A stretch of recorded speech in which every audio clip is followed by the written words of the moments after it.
আসসালামু আলাইকুম বন্ধুরা, তোমরা সবাই কেমন আছো? আজকে আমি কই মাছ ভাপা করব টমেটো দিয়ে। এখানে দিয়ে দিলাম মাছ, পরবর্তীতে দিয়ে দিলাম হলুদের গুঁড়ি, মরিচের গুঁড়ি, লবণ, জিরা বাটা, রসুন বাটা, পেঁয়াজ কুচি, টমেটো দিয়ে খুব সুন্দর করে এখানে তেল দিয়ে মাখিয়ে নিব। দিয়ে দিলাম তেল।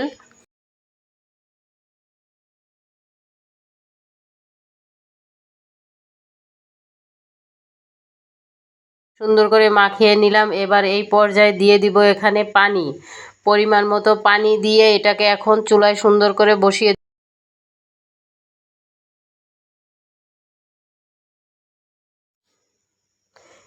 আমার কই মাছটি হয়ে এসেছে। এই পর্যায়ে দিয়ে দিলাম ধনের পাতা।